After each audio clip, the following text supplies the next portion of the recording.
Hello friends, this is Monica Agarwal from Divine Center, Patova Spirituality, and you are welcome to my channel and pick a card readings.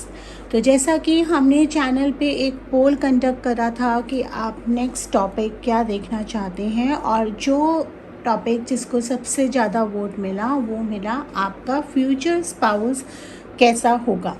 तो हम आज की reading में ये पूरा निकालने का कोशिश करेंगे जितनी डिटेल्स हैं कि आपके फ्यूचर स्पाउस कैसे होंगे, क्या पर्सनालिटी होगी, क्या नेचर होगा।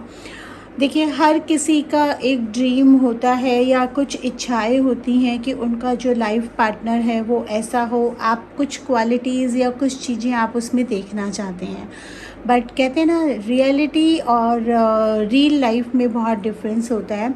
एक्सपेक्टेशंस एंड रियलिटी में बहुत डिफरेंट होता है। तो आज की रीडिंग के थ्रू हम ये जानेंगे कि क्या जो आप एक्सपेक्ट कर रहे हैं वो आपके फ्यूचर स्पाउस में होगा, या कुछ चीज़ों पे आपको चेंज होना पड़ेगा, एडजस्ट होना पड़ेगा, और किस तरह से होगा। क्योंकि पहले से अगर हमको थोड़ा सा आइडिया होता है तो हम मेंटली भी प्रिपेयर हो जाते हैं और हम अपने रिश्तों को और अच्छे से मैनेज कर पाते हैं। तो यहाँ पे मैंने 3 पाइल सेलेक्ट करी हैं। पाइल नंबर 1 पे मैंने ये कार्ड सिलेक्ट करा है, पाइल नंबर 2 जो कि एंजल के कार्ड को सिलेक्ट करेगा, और पाइल नंबर 3 जो इस कार्ड को सिलेक्ट करेगा।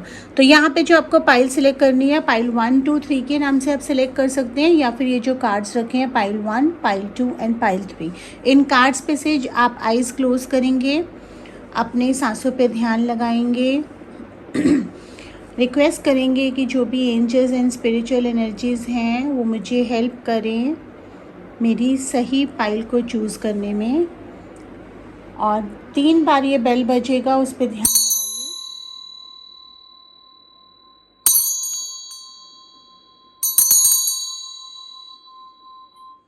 और आँख खोल के जिस पहले कार्ड पे आपकी नज़र जाती है वो आपकी पाइल है, और टाइम स्टैम्प पे जाके आप अपनी रीडिंग को वहाँ पे कंसल्ट कर सकते हैं। तो चलिए, जिन्होंने पाइल 1 का सिलेक्शन करा है वहाँ चलते हैं। उससे पहले अगर आपने चैनल सब्सक्राइब नहीं करा है तो कर लीजिए, इस वीडियो को ज़्यादा से ज़्यादा शेयर करिए ताकि हमारे साथ और लोग जुड़ें और उनको भी बेनिफिट हो। अगर आप पेड सेशंस लेना चाहते हैं तो मैं पेड रीडिंग्स भी लेती हूँ। फ़ोन पे ऑनलाइन सेशंस चल रहे हैं, मैं कोर्सेज़ भी कराती हूँ। पूरा वेबसाइट है, आप देख सकते हैं, डिस्क्रिप्शन सेक्शन में वेबसाइट मेंशन्ड है, वहाँ जाके आप अपनी पसंद का कोर्स सिलेक्ट कर सकते हैं या सेशन सिलेक्ट कर सकते हैं, और मेरे को डीएम करके या मुझे व्हाट्सअप करके आप उनकी पेड बुकिंग्स करा सकते हैं। चलिए पाइल 1 पे चलते हैं बिना देरी करे। पाइल 1 का सिलेक्शन करा है, देखते हैं उनके कार्ड्स क्या कह रहे हैं। मैं आप लोगों के सामने ही इनको शफल करके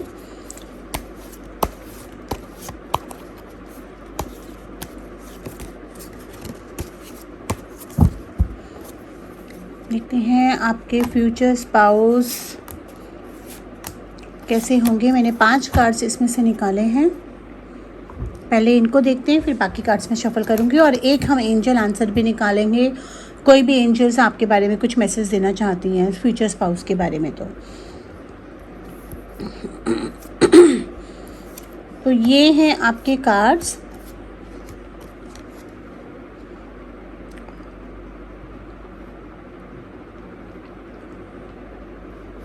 देखिए, आपके जो फ्यूचर स्पाउस होंगे वो काफ़ी नॉलेजेबल होंगे, उनको काफ़ी वाइड एरिया की नॉलेज होगी। लाइक उनका जो इंटरेस्ट होगा वो काफ़ी चीज़ों में होगा, खाली ऐसे नहीं होंगे जैसे एक होता है ना कि किसी का एक पर्टिकुलर इंटरेस्ट होता है, कि किसी का मैनेजमेंट में इंटरेस्ट है, किसी का गेमिंग में इंटरेस्ट है, किसी का एक्टिंग में इंटरेस्ट है, किसी का पेंटिंग में इंटरेस्ट है। लेकिन उनके साथ क्या होगा कि वो बहुत वाइड एरिया में होंगे, मतलब मल्टीटास्किंग भी होगा। प्रोफेशन चाहे उनका बेसिकली एक होगा, लेकिन काफ़ी सारी उनके अंदर टैलेंट्स होंगे, काफ़ी टैलेंटेड होंगे, काफ़ी ऐसी चीज़ें होंगी जो जिसको आप हिडन टैलेंट भी कह सकते हैं, कि जैसे मैरिज के बाद you will be getting a lot of pleasant surprises. Oh wow, my husband और my wife know this also, या उसके अंदर ये क्वालिटी भी है। तो उसके अंदर काफ़ी सारे टैलेंट्स होंगे डेफिनेटली, बहुत एरियाज़ में इंटरेस्ट होगा, उनको रीडिंग का बहुत शौक़ होगा, उनको बहुत सारी चीज़ों के बारे में रिसर्च करने का, पता करने का, एक क्यूरियस पर्सन जिसको कहते हैं, जिसको नॉलेज गैदर करने का शौक़ होता है, डीप में जाने का शौक़ होता है, तो उस तरह के वो इंसान होंगे। और जहाँ तक मैं देख पा रही हूँ, अगर मतलब वाइफ हो या हस्बैंड हो, जो भी आपके फ्यूचर स्पाउस होंगे वो बिज़नेस में होंगे, मतलब बिज़नेस में उनका बहुत ज़्यादा इंटरेस्ट होगा। अगर वो जॉब में होंगे भी या होंगी भी तो वो बिज़नेस करने का या करने का प्लान कर रहे होंगे, और उसके लिए वो अपनी जो भी उनके फाइनेंशियल्स हैं उसको प्लानिंग कर रहे होंगे, उसको मैनेज करके चलते होंगे। उनका फाइनेंशियल मैनेजमेंट काफ़ी तगड़ा होगा। और जहाँ तक ये कॉइन्स का कार्ड है, मुझे ये भी बता रहा है कि एक फाइनेंशियल बैकग्राउंड बहुत स्ट्रॉन्ग होगा उनके पास, अपना घर, अपनी गाड़ी और प्लस एक प्रॉपर बैंक बैलेंस, एक बहुत अच्छे स्टेबल पोजीशन पे वो इंसान होंगे। बट एक चीज़ तय है कि वो जिस भी पोजीशन पे हैं, या जो भी पैसा या जो भी एसेट्स उन्होंने अभी तक बनाए हैं वो अपने एफर्ट्स से बनाए हैं। तो ही और she would be a person जिन्होंने लाइफ में काफ़ी अप्स एंड डाउन्स एंड काफ़ी स्ट्रगल्स देखे होंगे, जो उनको डिस्पाइट ऑफ लाइवली इंसान के साथ साथ एक मैच्योरिटी और एक स्टेबिलिटी भी देता है। तो डेफिनेटली ये जो भी इंसान होंगे बहुत ही मैच्योर एंड बहुत ही स्टेबल इंसान होंगे। उनको पता होगा कि हर सिचुएशन को कैसे टैकल करना है, किस तरह से कैसे बिहेव करना है। और जहाँ ये चीज़ें, जहाँ ये स्ट्रगल स्टेबिलिटी एंड मैच्योरिटी देती है, वहाँ पे कभी कभी थोड़ी सी एडमेंसी भी दे देती है, मतलब थोड़ा सा स्ट्रेस भी दे देता है। हाँ, एक उनका देखो, हर कोई भी इंसान सर्वगुण संपन्न नहीं होता, उसके अंदर कुछ ना कुछ ड्रॉबैक्स भी होते हैं। तो उनका एक ड्रॉबैक ये होगा कि क्योंकि उन्होंने लाइफ में बहुत सारी चीज़ें झेली होंगी, बहुत स्ट्रगल करके वो यहाँ तक पहुँचे होंगे, तो कभी कभी वो बहुत ज़्यादा स्ट्रेस्ड भी हो जाते होंगे। उनके ऊपर फैमिली रिस्पॉन्सिबिलिटीज़ या बहुत सारे तरह की बहुत सारी रिस्पॉन्सिबिलिटीज़ होंगी जो आपको शेयर करनी पड़ेंगी, और वो ये एक्सपेक्ट करेंगे कि आप उनके साथ उनकी वो रिस्पॉन्सिबिलिटीज शेयर करो। तो डेफिनेटली वो एक ऐसा इंसान तो होंगे नहीं जो फैमिली से अलग रह सकें या रह सके। अगर मान लीजिए यहाँ पे हम बात करें फीमेल स्पाउस की, कि भाई मान लीजिए आप लड़के हैं और आप अपनी वाइफ के बारे में जानना चाहते हैं, तो आपकी जो वाइफ है वो इस तरह से होंगी कि वो ससुराल की जिम्मेदारियों के साथ डेफिनेटली उनकी कुछ मायके की जिम्मेदारियाँ होंगी, अपने घर की जिम्मेदारी होंगी, वो निभाना चाहेंगी और वो आपका सपोर्ट उसमें सीख करेंगी। इसी तरह से अगर हम लड़के की भी बात करें, तो अगर आप अपने हस्बैंड के बारे में जानना चाहते हैं तो आपके हस्बैंड के ऊपर एक फैमिली रिस्पॉन्सिबिलिटी होगी, फैमिली पर्सन होंगे। दो he will be too much burden with that responsibilities, but he would be very close, अपनी फैमिली से काफ़ी क्लोज होंगे। तो अगर आप ये चाहेंगे कि वो अपनी फैमिली से अलग हो जाएं या बहुत सारा ध्यान सिर्फ आप पे दें, तो वो उनके लिए कहीं ना कहीं पॉसिबल नहीं हो पाएगा। ये सेंसिबिलिटी और ये मैच्योरिटी आपको अपने अंदर लानी पड़ेगी। अगर आपने ये चीज़ अंडरस्टैंड कर ली उसके पॉइंट ऑफ व्यू की, तो आपका रिलेशन बहुत ही हेल्दी जाएगा। घूमने का उनको बहुत शौक होगा, हर तरह की दुनियादारी की उनको समझ होगी, हर तरह के अप्स एंड डाउन्स क्योंकि उन्होंने लाइफ में देखे होंगे, तो सब लोगों को साथ लेके चलते होंगे, चाहे वो उनके अपने फैमिली मेम्बर्स हों, चाहे उनकी होने वाली स्पाउस की फैमिली मेम्बर्स हों। तो हम अभी दूसरे कार्ड्स हैं उनसे भी कुछ कार्ड्स निकाल लेते हैं, थोड़ा और डिटेल जान लेते हैं उनके बारे में।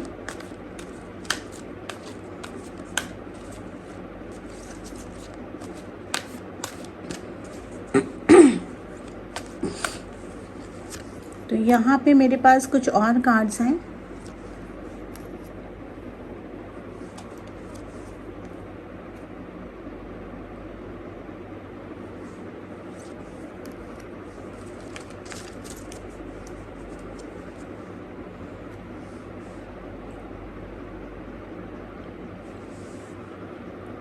देखिए, अगर मैं इनको जो पहले टैरो कार्ड्स थे उनके साथ भी अगर मैं जोड़ूं तो ये यही बता रहे हैं, मूवमेंट में बिलीव करते होंगे, बहुत ज़्यादा चीज़ों को होल्ड करके नहीं रखते होंगे, क्योंकि काफ़ी अप्स एंड डाउन्स के बाद यहाँ पहुँचे, तो बहुत ही प्रैक्टिकल होंगे।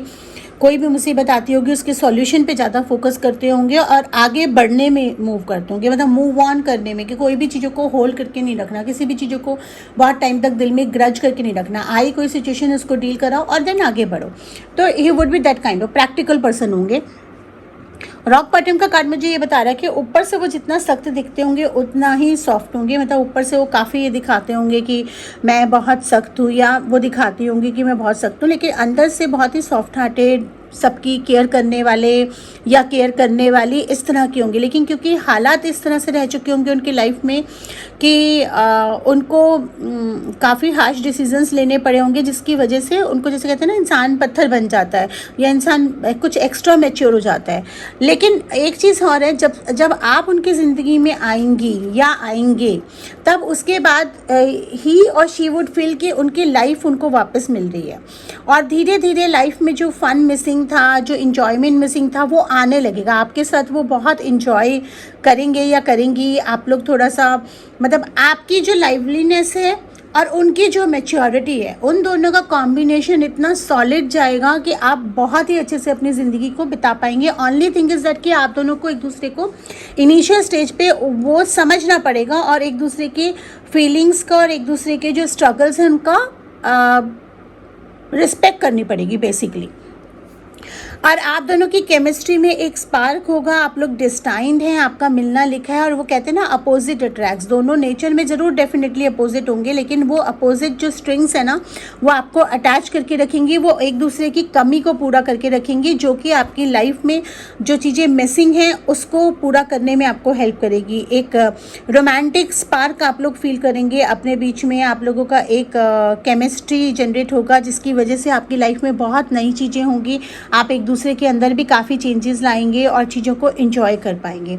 अब देखते हैं एंजल्स कुछ मैसेज दे रही हैं आपके फ्यूचर स्पाउस के बारे में,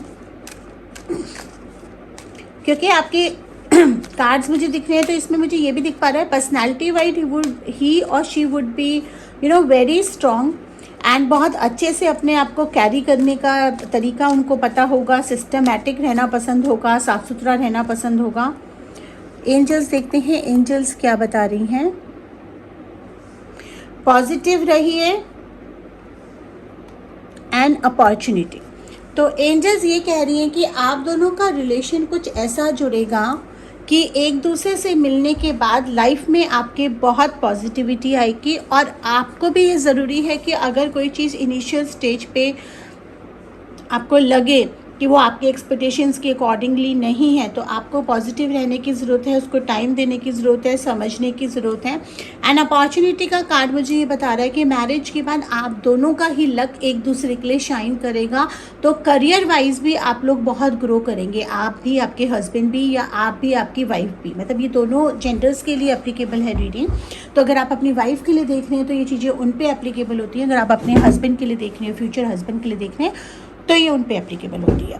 तो ये थी पाइल 1 की रीडिंग। आई होप आपको ये पसंद आई होगी। और अब हम पाइल 2 पे चलते हैं। उससे पहले लेकिन चैनल सब्सक्राइब कर लीजिए, ताकि हमारी फैमिली और बड़ी हो और हमें और मज़ा आए और हम और मोटिवेट होते रहें रीडिंग्स लाने के लिए। और ओके फ्रेंड्स, ये जो कार्ड्स मैंने यूज़ करे ये एंजल आंसर्स के कार्ड्स हैं, बहुत ही ब्यूटीफुल कार्ड्स हैं। इसका मैंने एक वीडियो चैनल पे डाला है ठीक इस वीडियो से पहले, जो एंजल आंसर्स ओरेकल डेक का रिव्यू है, तो आप जाके देख सकते हैं उस कार्ड्स के पूरे फ्लिप थ्रू, और मैंने रिव्यू दिया। और अगर कोई इंटरेस्टेड है लेने में, तो जहाँ से मैंने ये कार्ड लिए मैंने उनका लिंक भी डाला है। मैं अलग अलग कार्ड्स अलग अलग जगहों से लेती रहती हूँ, कोई ज़रूरी नहीं है कि मैंने एक ही जगह से लिए हैं। लेकिन मैं अब प्लान कर रही हूँ कि जैसे अगर मैं किसी एक डीलर से 5 कार्ड या 6 कार्ड ले रही हूँ, तो मैं हर कार्ड का एक रिव्यू और वो लिंक शेयर करूँ, ताकि आप लोगों के लिए ईजी हो जाए जानना कि कौन से कार्ड कहाँ पर रीज़नेबल और ओरिजिनल क्वालिटी के मिल रहे हैं। बिकॉज ज़रूरी नहीं है कि सब चीज़ें सब जगह ही एक जैसी मिलें। तो this is a series which I am bringing for all the aspiring tarot readers, my students, so that उनका काम ईजी हो जाए और वो सही चीज़ लेने में ही एंड अप हो। तो चलिए पाइल 2 चलते हैं, और अगर आपको एंजल आंसर्स का रिव्यू देखना है तो उसका लिंक मैं डाल दूँगी इसमें, ठीक है। चलिए पाइल 2 पे मूव करते हैं। तो जिन्होंने पाइल 2 का सिलेक्शन करा है, यानी कि इस कार्ड का सिलेक्शन करा है, उनके लिए देखते हैं कि उनके फ्यूचर स्पाउस कैसे होंगे। और यहाँ मैंने कार्ड शफल करके रख लिए हैं, और ये मैं कार्ड निकाल रही हूँ इनके लिए। जो मैंने कार्ड्स निकाले हैं वो 5 कार्ड्स मैं यहाँ टैरो से निकाल रही हूँ।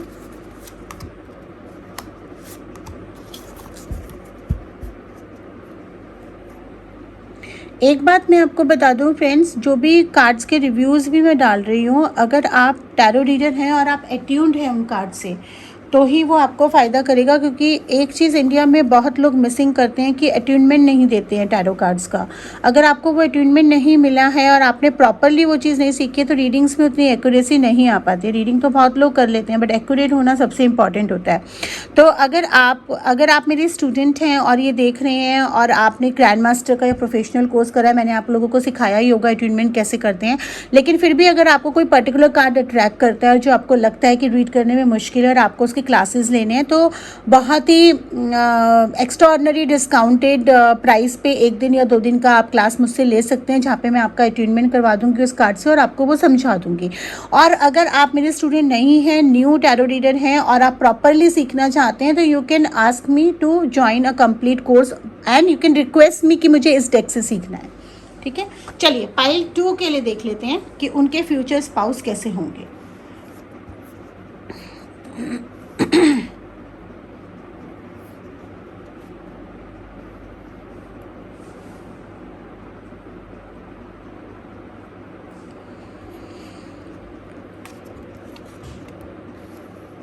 अच्छा, अभी ये वीडियो देखने के बाद ना कई लोगों का कमेंट आएगा कि मैम ये खाली सिंगल्स के लिए नहीं है। सिंगल्स के लिए नहीं है, अगर आप सेकंड मैरिज के लिए भी देख रहे हैं तो भी ये एप्लीकेबल होगा, क्योंकि ये फ्यूचर स्पाउस का वीडियो मैं बना रही हूँ और ये टाइमलेस है।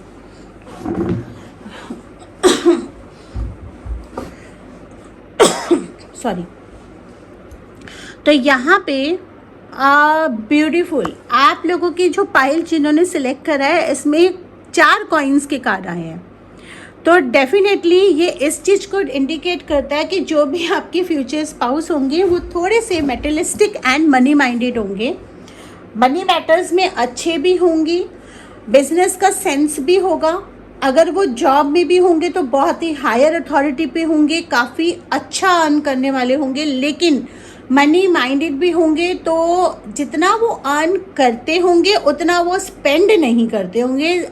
आप उसको थोड़ा सा कंजूस भी बोल सकते हैं, लेकिन मैं ये भी बोल सकती हूँ कि बहुत सोच समझ के चलने वाले होंगे। ये नहीं कि पैसा ज़्यादा है तो उसको जैसे मर्जी लुटाया जाए, मैं ये भी बोल सकती हूँ। बट हाँ, थोड़ा सा एक फैक्टर जहाँ पे आपको उनके साथ एडजस्टमेंट करना पड़ेगा कि उनका जेब से पैसा निकलवाना इतना आसान काम नहीं होगा।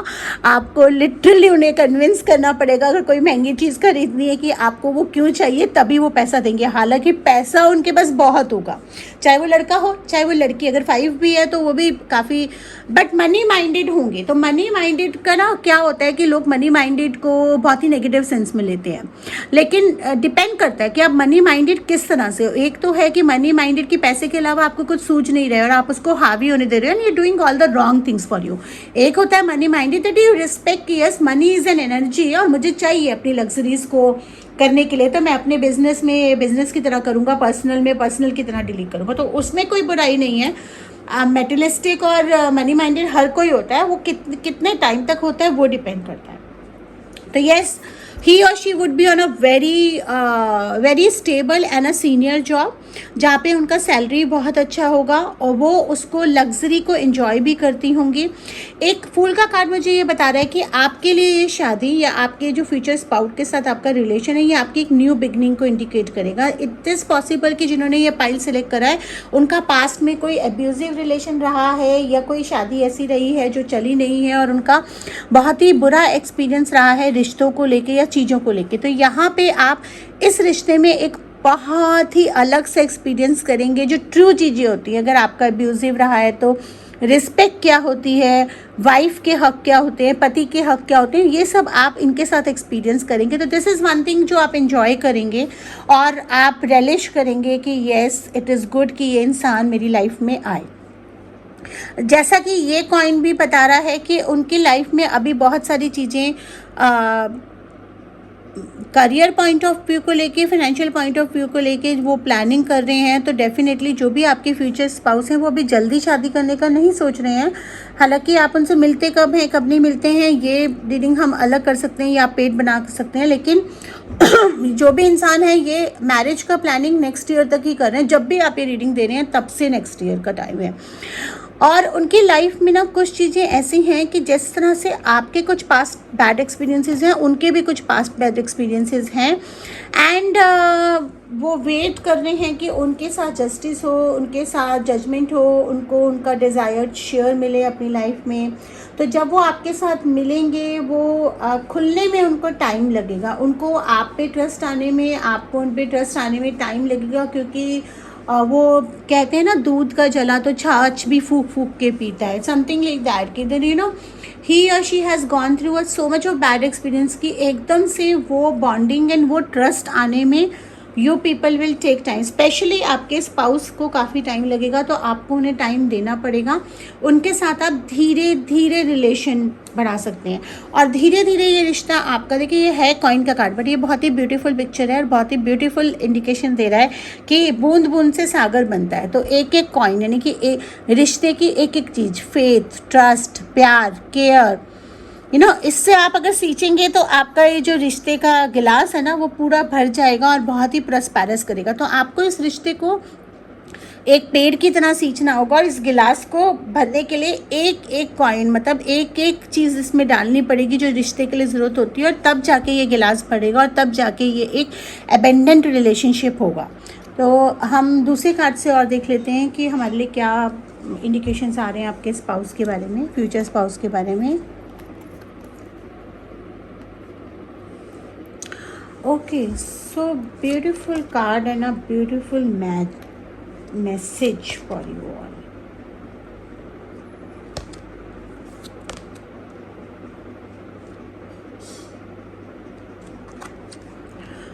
देखिए यहाँ पे बहुत ही क्लियर और बहुत ही सुंदर मैसेज आया है। आप लोग एक ऐसे पॉइंट, जब आपके फ्यूचर स्पाउस के साथ आपका मैरिज वगैरह का होगा या जब वो इंसान आपसे मिलेंगे, आप एक ऐसे पॉइंट में होंगे जहाँ पे आपके पास दो चॉइसेस होंगे।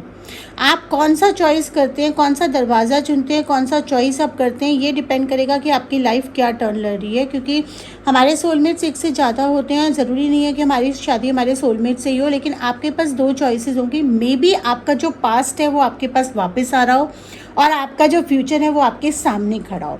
वहाँ पे आप इमोशनल चॉइस लेते हैं या जो सही है वो चॉइस लेते हैं, वो डिफ़ाइन करेगा आपकी ज़िंदगी क्या टर्न लेने वाली है। अगर आपने अपने पास्ट को चूज़ करा तो आप फिर से उसी अब्यूज़िव थिंग्स में पड़ सकते हैं एंड इट्स अ पॉसिबिलिटी कि वो टाइम आके निकल जाए, ना आप इनको मिल पाएँ, ना आप उनके साथ कुछ कमिटमेंट कर पाएँ। तो यहाँ पे आपकी विल पावर कितनी स्ट्रांग है, आप इमोशनली कितना स्ट्रांग हैं और पास्ट की बातों में नहीं आते हैं, उस पर डिपेंड करेगा। क्योंकि देखिए यहाँ पे क्लियरली आ रहा है स्टक इन द मड। कीचड़ में फंस जाओगे तो वो कीचड़ दलदल की तरह आपको अपने अंदर खींच लेगा। कीचड़ से निकलोगे तभी ज़िंदगी खूबसूरत होगी।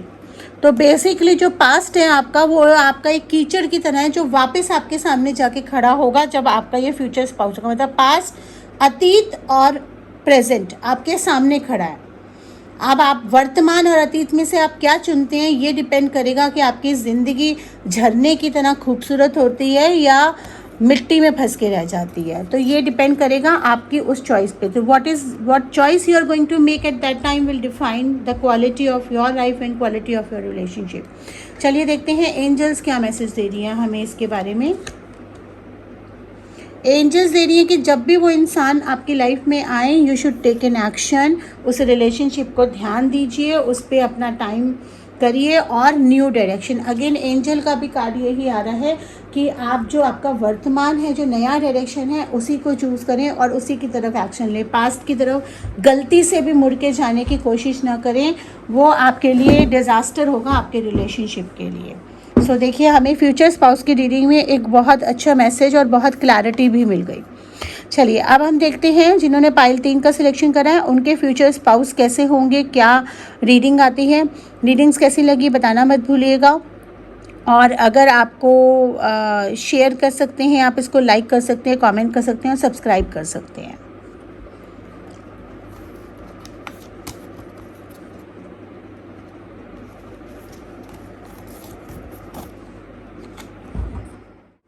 सो फ्रेंड्स, जिन्होंने पाइल 3 का सिलेक्शन करा है यानी कि इस कार्ड का सिलेक्शन करा है, उनके लिए देखते हैं कि उनके फ्यूचर स्पाउस कैसे होंगे और क्या लिखा है उनके भविष्य में, उनकी रिलेशनशिप और शादी को लेकर। तो ये मैं 5 कार्ड निकाल रही हूँ।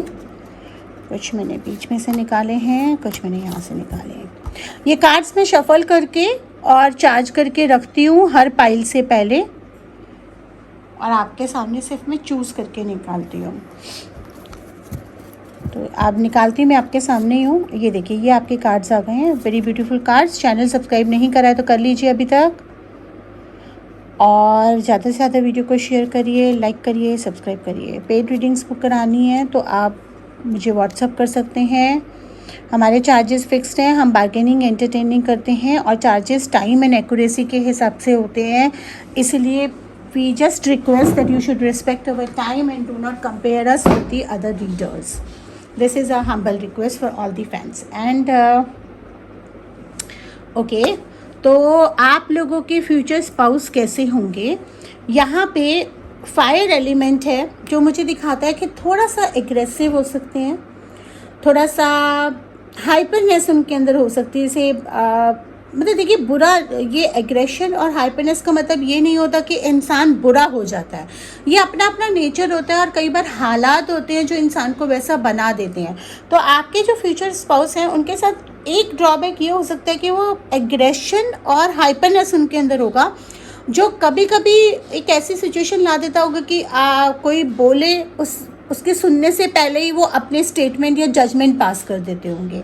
हालांकि वो बात अलग है कि बाद में उनको रियलाइज़ होता होगा या बाद में वो सुनते होंगे। तो ऐसे इंसान को टैकल करना आपको आना चाहिए। आप ऐसे इंसान को प्यार से और समझ कर ही टैकल कर सकते हैं। अगर आप उनके एग्रेशन, उनके हाइपरनेस से शुरू में ही इरिटेट हो गए, फ्रस्ट्रेट हो गए, तो रिश्ता वहीं से ख़राब होना शुरू हो जाएगा। खास करके अगर आपकी अरेंज मैरिज होगी, अगर लव मैरिज है तो आप जानते होंगे उनको। अगर अरेंज मैरिज होगी तो ये कहीं ना कहीं एडजस्टमेंट में प्रॉब्लम कर सकता है। तो देयर वुड बी डेफिनेटली थोड़ा सा एग्रेशन, थोड़ा हाइपरनेस एंड थोड़ा सा स्टबननेस भी हो सकती है उनके अंदर, कि भाई एक बात पे अड़ गए तो अड़ गए, और वो लॉजिक और किसी को एक्सप्लेन करने का मौका ही नहीं देते होंगे। तो ये थोड़ा आपको चीज़ है जो आपको उनके साथ टैकल करना पड़ेगा। हाईली इंट्यूटिव होंगे, स्पेशली अगर आप लड़के हैं और अपनी वाइफ के लिए देख रहे हैं तो she would be highly intuitive. उनकी गट फीलिंग्स बहुत स्ट्रांग होंगी, और अगर आप उनकी गट फीलिंग्स को सुनकर लाइफ में डिसीजंस लेंगे या चलेंगे तो आप बहुत ही फ़ायदे में रहेंगे। लेकिन अगर आप अपने हस्बैंड के लिए देख रहे हैं, मतलब लड़की हैं और अगर आप फ्यूचर हस्बैंड के लिए देख रहे हैं अगर आप, तो लड़कों के लिए भी दे आर इंट्यूटिव होंगे। उनकी गट फीलिंग्स प्रैक्टिकल चीज़ों को लेके, लोगों को लेकर, लोगों को पहचानने में लेके बहुत अच्छी होगी। तो क्योंकि एग्रेशन की वजह से कई बार क्या होगा कि कुछ बातें वो ठीक से कम्युनिकेट नहीं कर पाते होंगे, तो आपको भी हो सकता है कि ये लगे कि आप उनकी बात ना सुने। लेकिन जहाँ तक ये कार्ड्स बता रहे हैं, आपको उनका बात सुनना चाहिए, उनको प्यार से समझा के कामनेस के साथ आपको टैकल करना चाहिए। तो उनका गट फीलिंग काफ़ी स्ट्रांग होगा, एंड लोगों को पहचानने की जो क्षमता है वो बहुत अच्छी होगी, और बहुत अच्छे से पहचान लेते होंगे कि किस इंसान के मन में क्या है, कौन आपके लिए अच्छा है, कौन बुरा है। तो ये जो क्वालिटी है ये आपको लाइफ में उनके साथ बहुत आपको हेल्प करेगी।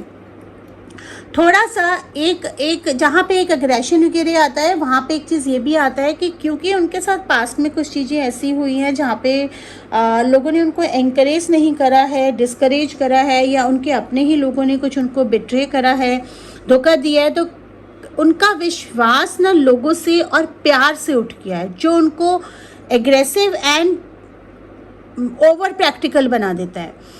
तो कभी कभी ही और she has a tendency to walk in to a depression very सून।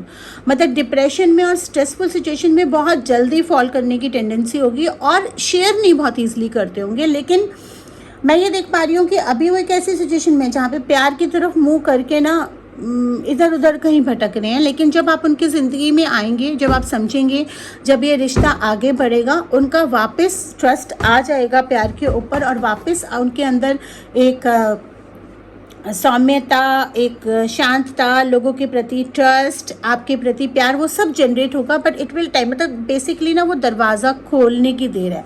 जो दरवाजे उन्होंने बंद कर रखे हैं, आप कारण बनेंगे उन दरवाज़ों को खोलने का। मैं एक चीज़ और भी देख पा रही हूँ, जो भी लोग ये रीडिंग कंसल्ट कर रहे हैं, उनके थॉट प्रोसेस या उन्होंने अपने चारों तरफ एक बाउंड्री ऐसी क्रिएट कर रखी है कि वो किसी को उस बाउंड्री में आने नहीं देते हैं। तो जब तक वो आने नहीं दोगे तो प्यार की प्राप्ति आपको होगी कैसे? आपको वो रास्ते खोलने पड़ेंगे। और आपको ऐसा लगता है कि कहीं ना कहीं आप विक्टिमाइज्ड हो। और इसी तरह में अगर आपको कोई आपके फ्यूचर स्पाउस भी इस तरह के मिल जाए जिनका खुद का एक्सपीरियंस भी काफ़ी ख़राब रहा है, तो वहाँ पे रिश्ते को ना थोड़ा सा एक खूबसूरत टर्न देने में ना दिक्कत आ जाती है, क्योंकि आप भी अपने एक्सपीरियंसेस के बंधक हैं, वो भी अपने एक्सपीरियंसेस के बंधक हैं। तो मेरा सजेशन बस ये है कि जब भी आप अपने फ्यूचर स्पाउस से मिलेंगे, जब भी ये रिश्ता आगे बढ़ेगा, दोनों खुल के मिलें, पुराने एक्सपीरियंसेस को भुलाकर, पुराने बंधनों को तोड़कर, पुरानी दीवारों को काट कर और एक नए रिश्ते की नई तरीके से, नई पहचान से शुरुआत करें। तो मैं और डिटेल्स निकाल लेती हूँ। आपके जो फ्यूचर स्पाउस हैं वो कहीं ना कहीं लाइफ में आप देखेंगे कि जब भी आपकी उनसे मुलाकात हो रही है, जब तक शादी भी होती है, वो आपको मुसीबत से निकालते हुए हमको मिलेंगे। आपका जो, जहाँ तक मुझे लग रहा है, इस पाइल वालों की लव मैरिज ही होगी। अगर अरेंज मैरिज भी हुई तो वो लव में कन्वर्ट होगी, और कोई सिचुएशंस ऐसी आएंगी जहाँ आप मुसीबत में होंगे और आपके जो फ्यूचर स्पाउस हैं वो आपको उस मुसीबत से रेस्क्यू करेंगे, और वहाँ से आपके रिश्ते की और प्यार की शुरुआत हो जाएगी। वहाँ से आपको रियलाइज़ होगा कि आप दोनों एक दूसरे के लिए बने हैं। और ये भी मैं देख पा रही हूँ कि आप लोगों को बहुत मौके मिलेंगे टाइम स्पेंड करने के इकट्ठे। आप एक लोग ये पॉसिबिलिटी है कि आपके वर्क प्लेस पे आपको आपके स्पिरिचुअल स्पाउस मिलें, या आप किसी काम में हैं तो काम के ज़रिए में बिज़नेस मीटिंग्स में मिलें, और आप कहीं एक साथ ट्रैवल करें या टाइम स्पेंड करें या वर्क करें। उस दौरान आपका रिश्ता गहरा हो, और उस दौरान आपका ट्रस्ट भी बने, और उस दौरान आपको रियलाइज़ हो कि भाई आप एक दूसरे के लिए बने हैं। And then comes a commitment card. Definitely ये रिश्ता आपका कमिटमेंट में कन्वर्ट होगा। इस रिश्ते में अप्स एंड डाउन्स जरूर डेफिनेटली हो सकते हैं, क्योंकि दो अपोजिट नेचर हैं और कुछ सिमिलैरिटीज़ हैं पास्ट एक्सपीरियंसेस को लेके, जो थोड़ा टाइम लेगा आप लोगों को एक दूसरे के साथ खुलने में। इसीलिए जहाँ तक मेरे को कार्ड से इंट्यूशंस आ रहे हैं या जहाँ से मुझे वाइब्स आ रहे हैं, मुझको ये एक courtship period and love marriage लग रहा है, लेकिन बहुत लंबा नहीं। मे बी 6-7 महीने के अंदर आपको वो कमिटमेंट मिल जाएगा, या आप लोग डिसाइड कर लेंगे कि yes we are made for each other and we have to live with each other. अभी ये रीडिंग चलते चलते आप लोगों के दिमाग में कोई एक पर्टिकुलर स्ट्रॉन्ग क्वेश्चन चल रहा है जिसका आंसर एंजल नो दे रही है। अगर आपका क्वेश्चन ये है, नो आंसर ज़रूरी नहीं है कि कोई नेगेटिव ही हो। क्वेश्चन आपका अगर ये है कि आप किसी पर्सन के बारे में सोच रहे हैं कि या वो तो नहीं है, तो नो आंसर है। अगर आप ये सोच रहे हैं कि क्या सब कुछ एग्जैक्टली ऐसा मेरे साथ मिल सकता है, ऐसा क्यों आ रहा है कार्ड में कि एग्रेशन होगा या ये होगा, तो उसका आंसर नो है। क्योंकि हर चीज़ हर इंसान के अंदर अच्छी नहीं होती, और हर चीज़ हर इंसान के अंदर बुरी नहीं होती। अगर हम लोगों की बुराइयों को देख के चलेंगे तो हमारे लिए कोई भी रिश्ता मुमकिन नहीं है निभाना। लेकिन अगर हम उन बुराइयों को ओवरलुक करके उनकी अच्छाइयों को कंसिडर करेंगे तो हमें वही इंसान बहुत खूबसूरत लगने लगेगा। तो ये ज़रूरत है कि आप प्रैक्टिकल लाइफ में आइए और रियलिटी को एक्सेप्ट करें। लेकिन एक चीज़ और है, अब ये बताते बताते डेफिनेटली आपके मन में ये चल रहा होगा, चिंता चल रही होगी या कुछ आ गया होगा, इसलिए एंजल्स का कार्ड आया नो नीड टू वरी। चिंता करने की कोई बात नहीं है, जस्ट आपके लिए एक अवेयरनेस है कि ये चीज़ हो सकती है उनके अंदर या आपके फ्यूचर स्पाउस में ये होगी। लेकिन टाइम के साथ साथ, जैसे कि मैंने बोला, एक कोर्टशिप पीरियड होगा। आप लोग इतना कंफर्टेबल हो जाएंगे एक दूसरे के साथ कि आपको ये कमियाँ नज़र भी नहीं आएंगी, और वो कमियाँ भी आपके लिए चेंज होंगी और आप लोग एक दूसरे की लाइफ का हिस्सा बन जाएंगे। प्यार होगा डेफिनेटली, लेकिन रियलाइज़ होने में टाइम लगेगा। तो ये था पाइल 3 वालों के लिए रीडिंग। मेरे को बताना मत भूलना रीडिंग कैसी लगी। अगर आप पेड सेशंस चाहते हैं तो पेड सेशंस बुक करा लीजिए। कुछ लोगों के मैसेजेस मेरे पास आ रहे थे चार्जेस को लेके, तो मैं उन लोगों को ये बता दूं कि महंगा सस्ता कुछ नहीं होता। हर इंसान अपने वक्त की, अपनी एनर्जी की एक कीमत तय करता है। क्योंकि हम एक दुनियादारी, एक मेटेरियलिस्टिक वर्ल्ड में रह रहे हैं, तो हम यहाँ पर चैरिटी या एनजीओ नहीं कर सकते, कर्मास एसोसिएटेड होते हैं। तो अगर आपको वो सूट करता है तो you are most welcome to book the reading. अगर आपको नहीं सूट करता है then again you are most welcome to book wherever आपको लगता है कि ठीक है, क्योंकि आप अपने उसको करिए। लेकिन कुछ लोग चैनल्स पे आके इस तरह के कमेंट डालते हैं, अगर आपको बिलीव नहीं है इस चीज़ में तो इट्स फाइन ना, who is asking you to come on the channel and look for a reading. अगर आप रीडिंग देख रहे हैं उसके बाद कमेंट डाल रहे हैं कि मैं इन चीज़ों पे विश्वास नहीं करता या करती, तो ये आप अपने आप से झूठ बोल रहे हैं, क्योंकि आपने ये रीडिंग देखी इसलिए क्योंकि आपको विश्वास है, लेकिन शायद आपके हिसाब से वो चीज़ें टर्न अराउंड नहीं हुई हैं तो आपने ये लिख दिया। तो इसीलिए कोई भी दूसरा मेहनत कर रहा है, अगर मैं कर रही हूँ मेरा अपना कोई पर्सनल इंटरेस्ट नहीं है, और ये मेरा इसीलिए है कि जो लोग नहीं लेना चाहते पेड, या जो पेड लेने से पहले एक एक्सपीरियंस करना चाहते हैं, वो पिका कार्ड रीडिंग्स को लेके बेनिफिट हो सके। तो आप प्लीज़ रिस्पेक्ट करना सीखिए, तभी आपको भी रिस्पेक्ट मिलेगा, तभी आपको भी। अगर आप यूनिवर्स में दूसरे के काम की रिस्पेक्ट नहीं करेंगे तो आप खुद कैसे एक्सपेक्ट करेंगे कि आपको फ्लरिशनेस मिले। So that's just a humble request, otherwise जिसको करना है वो तो करेगा, करता रहो, कोई फ़र्क नहीं पड़ता है। Anyways, I just love all my fans and followers जो अप्रिशिएट करते हैं, जो आते हैं और जो मुझे मैसेजेस भेजते हैं। सबके मैसेजेस में नहीं शेयर कर पाती, लेकिन कुछ लोगों के मैसेजेस में डेफिनेटली स्टेटस वगैरह पे या करती हूँ। इंस्टा पे भी अगर आप चाहें मुझे फॉलो कर सकते हैं। और एंजल ओरेकल कार्ड्स का डेक रिव्यू मैंने डाल दिया है, और इस रीडिंग के बाद एक और डेक का रिव्यू आने वाला है जो कि मुझे अभी नया रिसीव हुआ है, तो वो देखना मत भूलना, क्योंकि मैं उसमें बाइंग लिंक भी शेयर करूँगी। और वो डेक क्या है, कैसा है, वो तो मैंने भी अभी खोला नहीं है, मैं वीडियो बनाते समय ही खोलूँगी, तब मैं आपको बताऊँगी। Thank you so much.